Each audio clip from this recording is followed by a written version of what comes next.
Hello people, Shiba Ambassador again doing this thing. As usual, I stumbled upon these videos, give my opinions to it. I just ask you guys to like, share, comment, especially comment. Your opinions matter. So today there's something which I just stumbled on this video and I felt like it's something worth mentioning because we as Africans, we have our dialects which most of us don't know that much. We were mostly speaking English and French, and the context from which most of the English words, at least I'll speak for English, same thing with French, but I'll speak for English. The context from which those words were put together or were developed or were coined is also very interesting, and it gives us a better understanding of what the word actually means or what it should mean for us. At the time in England, in the 1200s, there were people who were in the House of Lords because they owned a certain amount of land. That's why when you own land, you're called a landlord. And what was happening is these landlords had peasants living, and those peasants were made to pay a certain levy to the landlords, who paid a certain levy to the king. And what happened is the king pushed up the levy. The landlords pushed up the levy to the peasants, and the peasants were like, we can't pay this. So this one particular farmer leads an entire revolution. They march through the streets, and they eventually arrive in the city of London, which, by the way, most people don't know that the person who actually founded the walls that protected the city of London is an African, a man called Severus. That's why my crypto startup was named Severus. Basically gets to the steps of the king, and they force him to write a charter. That charter is the foundation of some of the rules and laws we hold to be true in society today. It was the first time it was written on paper that all men are created equal, that all men will be presumed innocent until proven guilty by the law. It was the first time those ideas were written on paper, ideas we live by today. So I think it's the science of this it's called etymology, which is the study of the origin of words.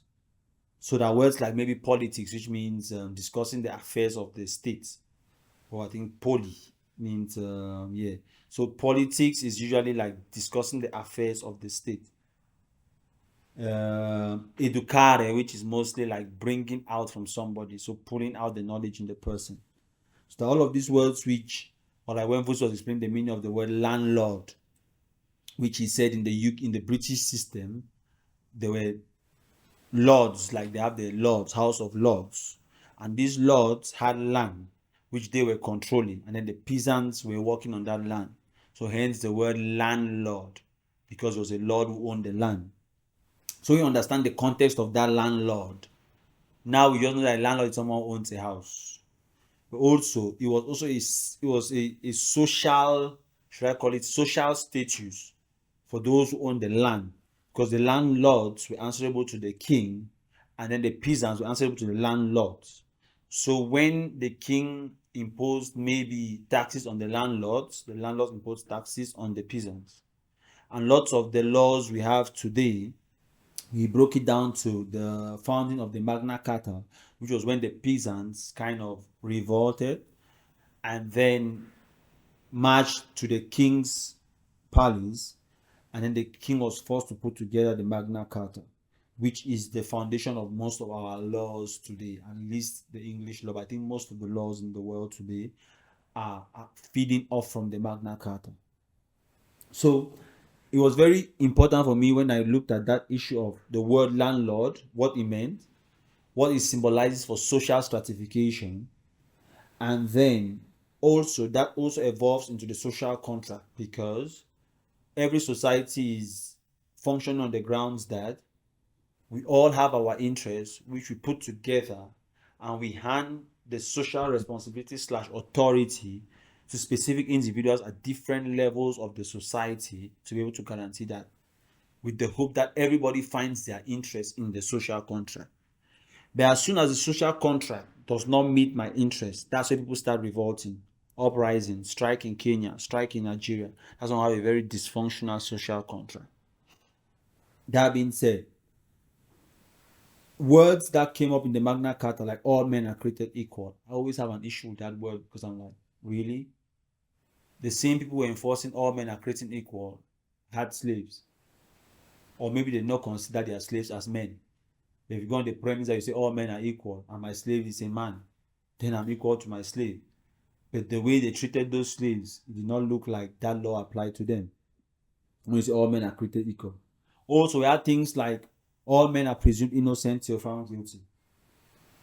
But we all know that there are some people who are innocent, but they are found guilty. I don't know how to explain it without sounding too, how do they even call it? But anyway, what I'm trying to say is that many of these people who the system wants to bring them down, we find them guilty, and then we look for evidence to want to find them guilty, if that makes sense. But so I'm trying to express something, but I cannot really coin it. I don't want to go into too many conspiracy theories and all of that.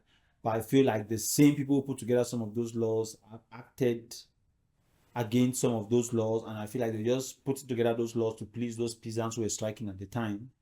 But they're not really thinking to implement those things or what it will mean for them and to mean for the peasants. So I have my issues with all of those things, like the laws. I have issues with democracy. I have issues with things. Yes, so I'm calling it democracy, but yes, democracy, because I think it's a demo of craziness to an extent, especially when it comes to the African context. I call it democracy. But when you look at all of those words, I think it gives you a better understanding of the word, the situation, and the context in which it was coined. And then you can better take it with a pinch of salt and just say, yes, it's democracy. We'll die for democracy. What is democracy? So you say, I'm a landlord. Are you sure you're really a landlord? So that being said, it's your boy Ambassador. I'm dropping my opinions. Just drop your opinion in the comment section. I'm out. Just my opinion.